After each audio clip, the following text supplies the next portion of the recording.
Welcome to This Dementia Life, created by Dementia Action Alliance. Our website is danow.org. I am proud to be your host, Chuck McClatchey, and I live my dementia life with Alzheimer's disease. This Dementia Life podcast, we will have conversations with inspiring people living with dementia and the amazing people who care about us. My guest today is Gincy Heins. She is a wife of Steve Heins, who, if you look at the podcast for last month, he's an amazing individual, and she is a superwoman, I'll tell you that. Gincy, go ahead and kind of introduce yourself and tell us a bit about you. Well, gosh, thank you, Chuck. What a wonderful introduction. I took my cape off for the show, but I have to say, you yourself are extremely impressive. I shared the podcast that you and Steve did, and with friends and family, and they were all equally impressed by both of you. So they couldn't believe, they were like, no, the host, he has nothing wrong. He's, and I like my husband had said, that's his biggest compliment that you can give him.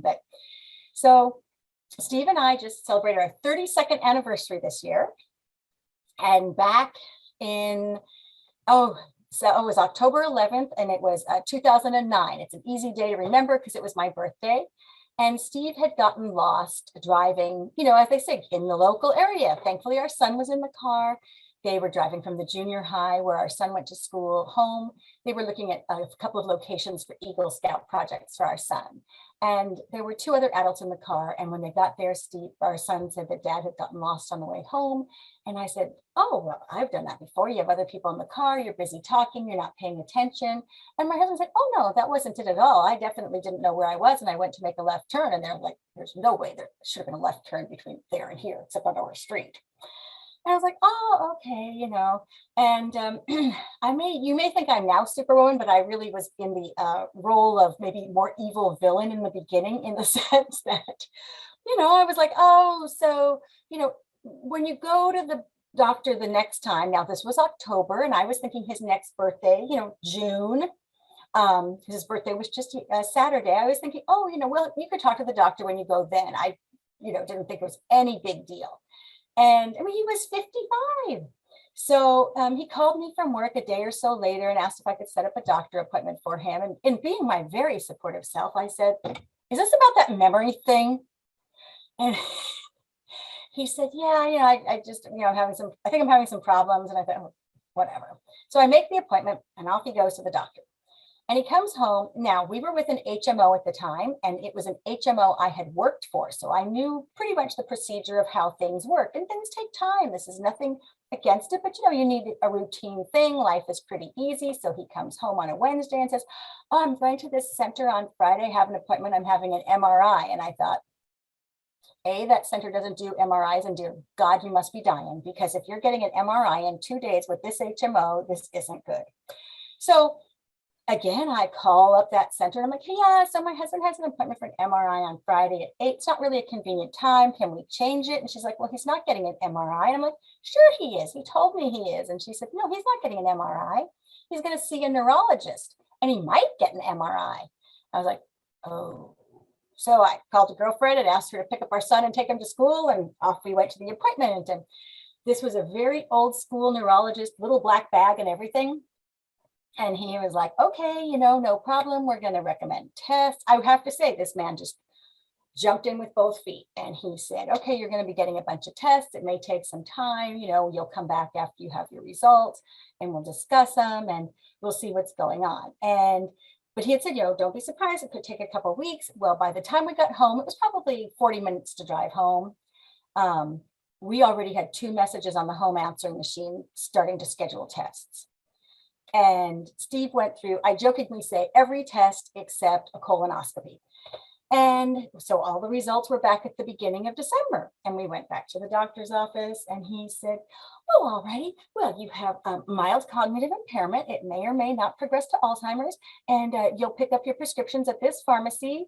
We'll see you in February. So happy holidays. And I thought, oh, I don't understand a word this man just said, I think. And out the door we went to the receptionist. She's like, okay, when did you want to schedule it? In February. And I'm like, what? It's just, yeah, you'll pick up your prescriptions on the way home, no problem. And I thought, I thought, well, I was an intelligent person when I walked in here, but I now have no clue what we're talking about.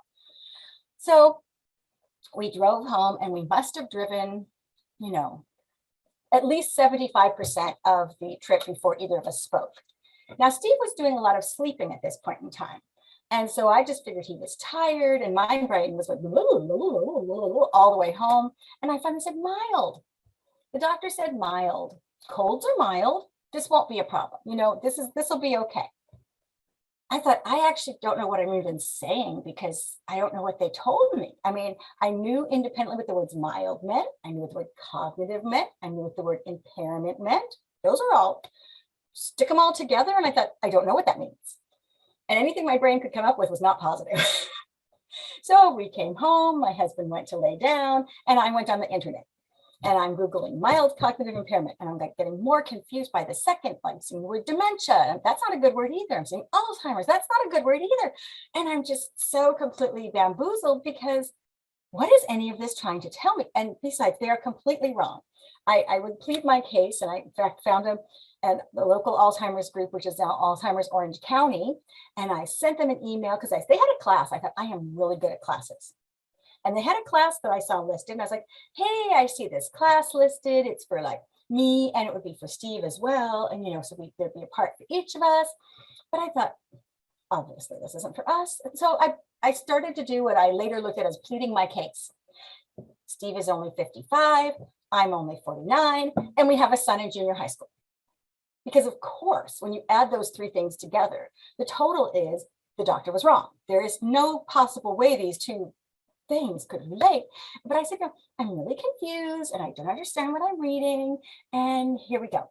And so she sends back all kinds of fantastic information for someone who wants to learn about Alzheimer's, not me, of course.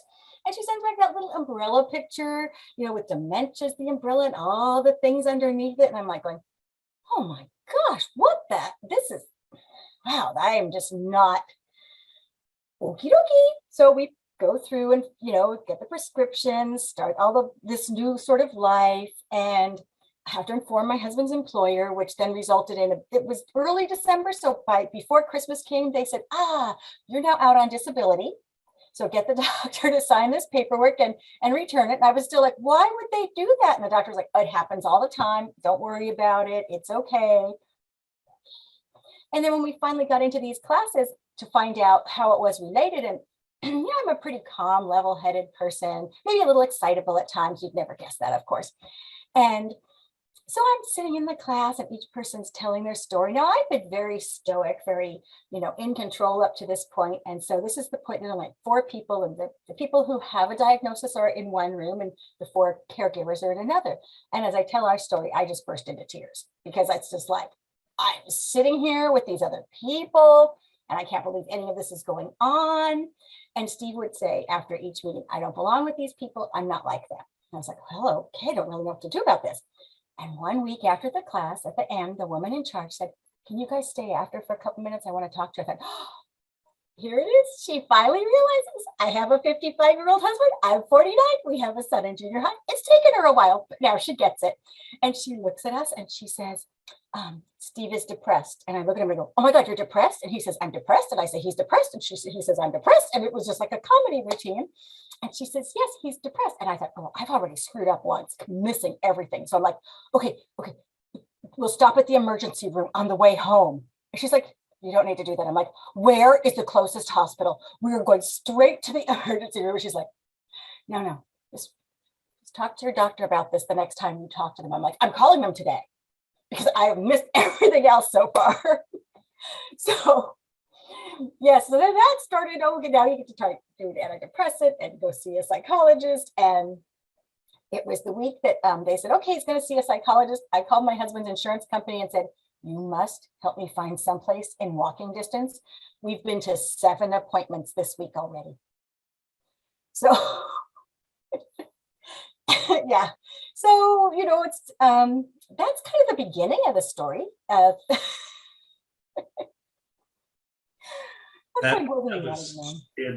was interesting. But the way you were told was basically the same way I was told. Yeah. And we received nothing. No. And mine was a little different. I was having, I'd already quit my job. Mm. I retired from the state of Arizona and went to Dallas, Fort Worth to work on with a construction company. You know, the big black message boards along the freeway? Yep. The camera systems and all the detector systems and all the communication systems. That's what my specialty was. Wow. Well, I was forgetting stuff I used to teach. Oh. And Bobby and I had an aha moment, was a little red desk that she brought home. And it should have taken about 10 minutes to put together. Well, an hour later, I'm still putting pieces in wrong. Oh. And she could see that I was really frustrated with everything going on. And I said, I'll just finish it tomorrow. I'm tired. She goes, no, sit down. I can't believe what you guys do for us.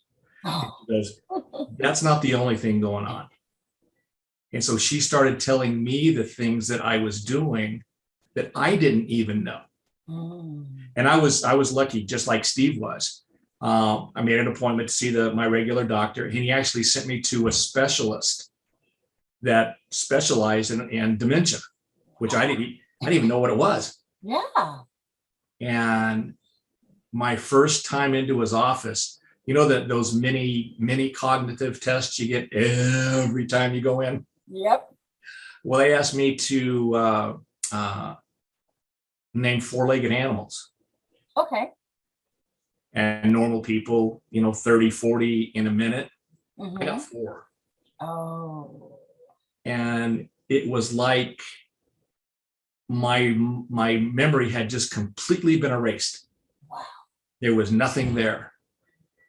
I went through those whole sets of tests and MRIs and CAT scans. And we walked into his office that this all happened. It was amazing how quick. It was just like you guys. Wow. This happened within less than a month. Wow. From the time I saw the doctor till everything was done.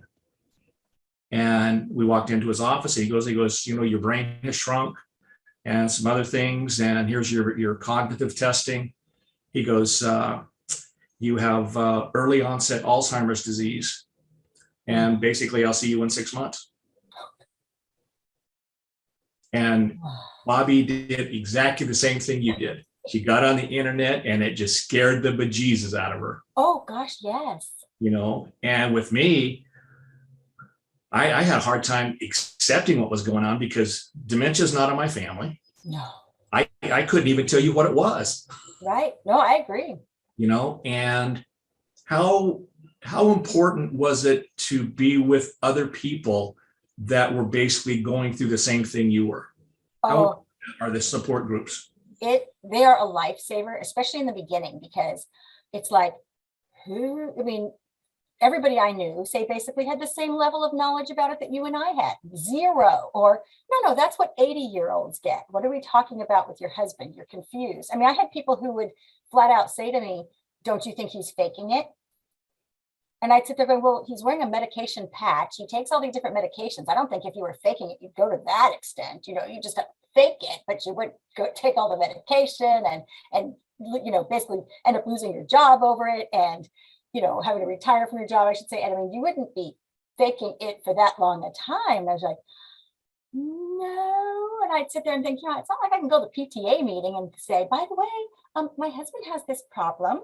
So so the support groups, it was like, wow, you met other people who knew what you were talking about, understood your confusion, didn't look at you like you were a nut. It's so important to see people like you and Steve out talking, and putting yourself out there and let them know that, there is life beyond a diagnosis. Yes. And that is so important because we don't get that kind of relationship with our doctors. No, we don't. It's unfortunate. And we can have all kinds of reasons why we don't. But, especially I find it harder with the neurologists. They're so focused on the diagnosis, next person, whereas we have a primary care physician that he better not move because we'll have to sell our house to follow him wherever he goes. He just doesn't understand this yet. Because he's just so supportive and so understanding and takes all the time we need and answers our questions. And he's honest. And sometimes he'll say, I might not be the right doctor to have this this answer for you. I don't know it. Would you prefer to see this or that? We're like, nope, we're going to stick with you. It's okay. But I mean, he's honest. I don't know everything he'll say. And it's just refreshing. That is so important. And I know I've had a doctor the first time we were getting doctors in Albuquerque. And the first time Bobby and I went in to talk to her, first thing I tell you, that I have Alzheimer's. And her first words out of her mouth were, she looks at Bobby and she goes, well, he's going to forget who you are. Yeah. She hadn't even talked to me yet. Isn't it fantastic how that works? Yeah. And we're very fortunate here. We have a Cleveland Clinic. Oh, yeah. Which is the Lou Ruvo Center for Brain Health. Wow, that's they nice. Specialize in dementia. So, we're very, very fortunate. Mm-hmm. What I want to do now is, in your spare time, because I know you have a lot of spare time with all that you do. Oh, of course.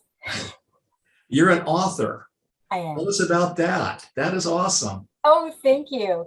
Well, I have what it started out with, you meet people on the internet, kind of how we met. And so I met these 4 other caregivers, and we, became internet friends through Facebook and things. And we were, oh, well, how do you deal with this? And one of the others of us would jump in with a tip, like if I talked to Bobby, I'm sure I'd say, oh, what do you suggest with X, Y, or Z happens? And sometimes you're not even asking for a tip. You're just saying, oh my gosh, this happened. And they say, oh, have you tried looking at it and blah, blah, blah. And you're like, oh my gosh, that's fantastic. You can't think of everything. So we realized we were exchanging so many tips that one of the women said, we need to write a book. Well, of course, it just makes me think of Judy Garland and, Mickey Rooney, not Andy Rooney. Anyway, but, the whole let's put on a show thing, and it's like, I felt, let's write a book. So we, through emails, exchanged tips, and one person, consolidated them all. And we came out with our first book, which is 365 caregiving tips.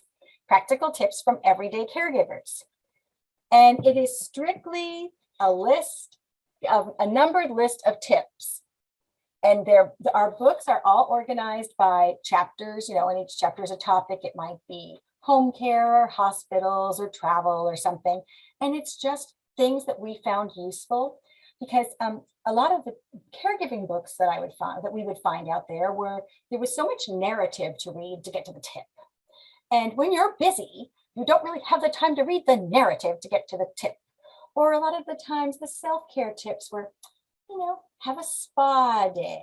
Well, for crying out loud, I've often said when the diagnosis came, the dump truck of money did not show up, and a spa day was not going to happen, whether I wanted it to or not. So we wrote a book that was easy to read, had practical tips. They were not expensive. You could just pick it up and go, oh my gosh, I'm going to the doctor. What do I need to remember? Oh, look, here's a list of things I need to remember to do. Oh, I forgot. I should have checked the directions before I went, because I haven't been for 8 months and I don't remember it. That kind of stuff to remind you.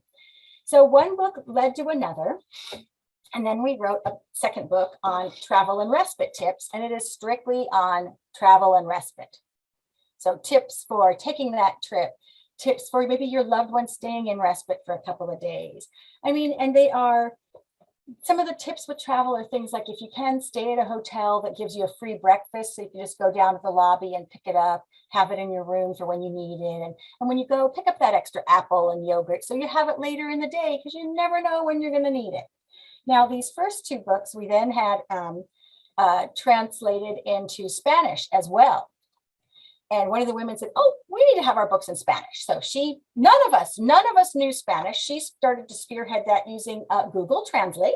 And then she met someone who spoke Spanish, and said, what do you do? This is not correct. And she found a retired professor, and he and his wife worked on it and translated the books. So then our third book is what I call the least favorite book. Now, it's not because it has bad reviews. It's because it's the least likable topics. Hospitals, care facilities, and hospice. You got to admit, that's 3 topics. The hospital one, well, that's okay, because any of us might need to go there, but those other 2 are just not the top of the list. But when you're in that situation, the tips are important to have. And then during the pandemic, we came up with another book. And it was great timing, because we were in the pandemic as well, but it's Caring for Yourself. And this one, while it may say you can go to the spa, that's not the the primary sort of tips. It's like, watch a funny short video, or call a friend, or step out of the house for a minute, or punch a pillow, or, sing loudly in the shower, just these little things that sometimes you don't remember. My husband has, or more so in the past, had this very quick wit, a really amazing sense of humor, and he worked for Disneyland. So he could talk your ear off about Disneyland. And if you like Disneyland and had a question, it really wasn't a joke when I would say we could be at a party, someone could ask him find out he works at Disneyland, talk about being treated like a celebrity. My son and I could leave the room, come back 45 minutes later, and he would still be occupied. But those things really were not as prevalent with my husband anymore. They had kind of, receded into the background. He would still talk, and he's still very functional, as you know, but just he wasn't as chatty.